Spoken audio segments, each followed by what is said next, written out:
这个时代有过于喧嚣的一面，而文学生来是让人安心的，是让人去追求真善美。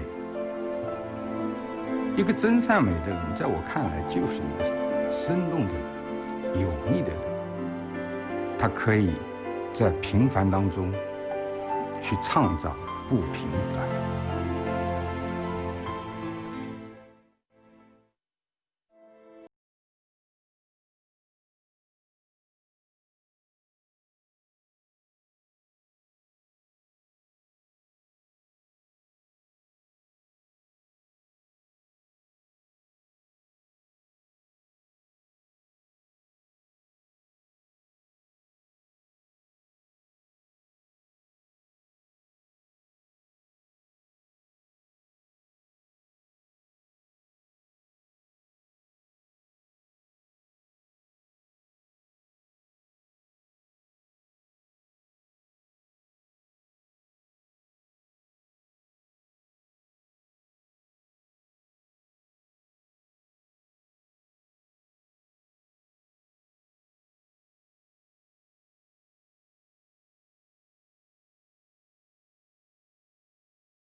但是很遗憾，也很惭愧，我一度对故乡是不思念的，甚至是我要抛弃，我要逃离。那源于我对童年的有个不幸的记忆，那是一个银杏树下的故事。由于家庭成分问题，童年时期的麦家没有朋友，常常受到冷落。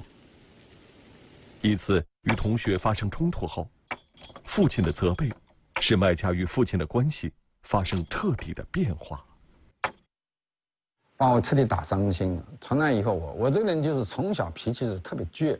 我说从今以后，我再也不会喊他父亲了。从此，麦家与父亲产生了深深的隔阂，孤独成了麦家的人生底色。他变得沉默寡言，不再与父亲说话。在缺乏有效交流又备受欺辱的时候，麦家将内心的恐惧与无助写成了日记。我成了一个孤岛，我是完全封闭。那我怎么来打开我的内心？我也曾经假想过，如果没有那次邂逅啊，没有那个日记本，我觉得我这辈子很可能会得抑郁症。那一年我应该是12岁，一个远房亲戚来我们家里，他那一天他身上带了一个笔记本，把那个笔记本送给我了。这个笔记本后来成了我后来写日记的一个载体。我内心有非常大的委屈，有非常深痛的苦难，我没地方说，我就把它写日记，开始写日记了。从12岁开始到33岁，麦家写了33本日记。写日记让他学会了与自己的内心进行交流。那到了第2年，我印象非常深的，我已经在月光下面写日记了。因为这么长年累月的写日记，你会跟文字有一种亲近感，你相信文字，或者说你的内心被打开了，所以我的内心由此会变得更加细腻，更加生动，更加敏感。还有呢，长期的写日记也是训练了我的文字。实际上，在那个年代，对于农村的孩子来说，初中毕业将是他人生求知途中的最后一站。但就在这一天，麦家的人生因为父亲的一段话而发生改变。我整个小学、初中读书成绩是非常差的，差到基本上在班里的倒数5名之内吧。因为你这条路对你来说死胡同，初中转眼就要毕业了，然后你干嘛呢？然后你就是交给土地呗，是吧？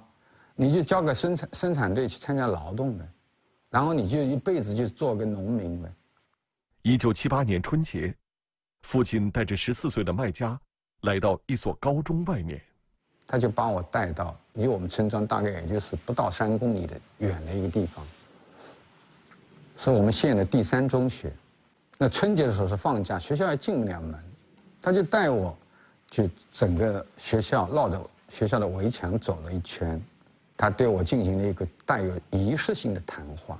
其实很多人都知道，就是我们国家是77年年底恢复高考的。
又会是另外一种可能。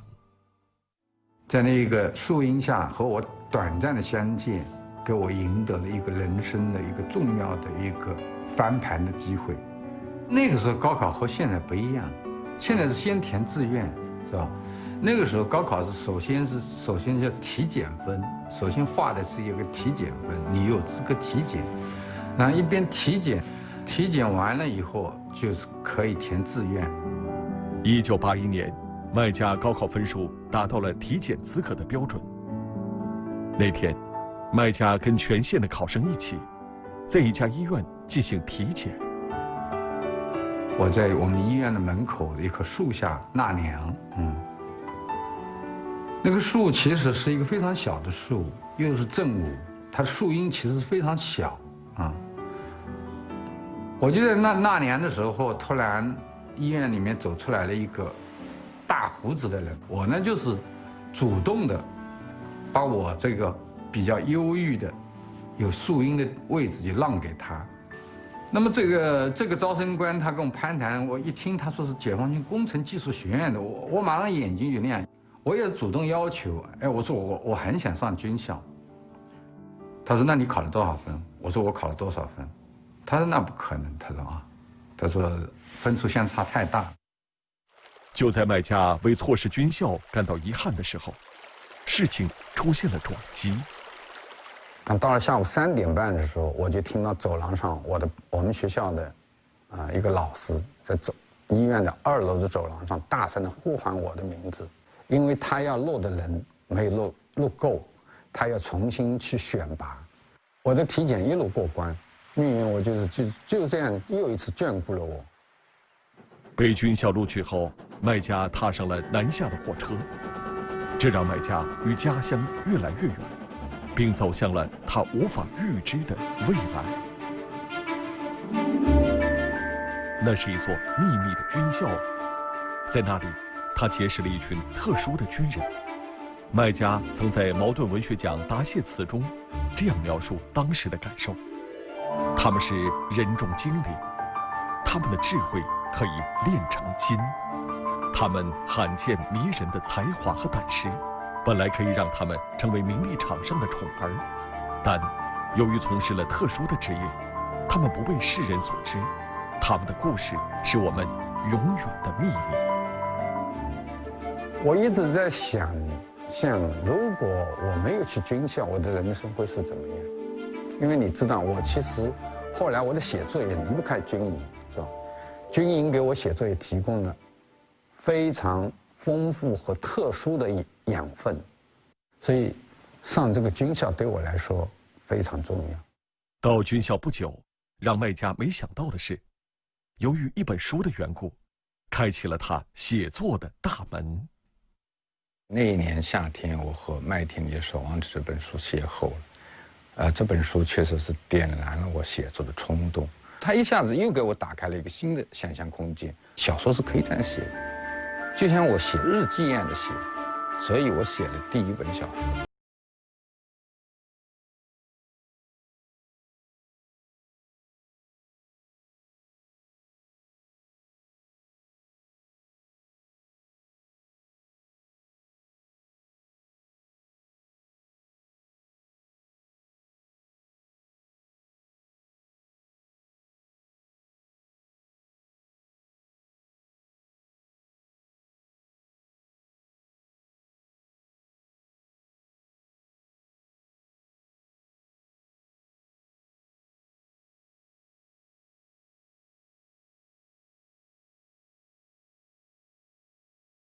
那个秘密的部队已经有六七年了，由于离他们越来越远，其实反而越来越他们的形象反而越来越清晰了。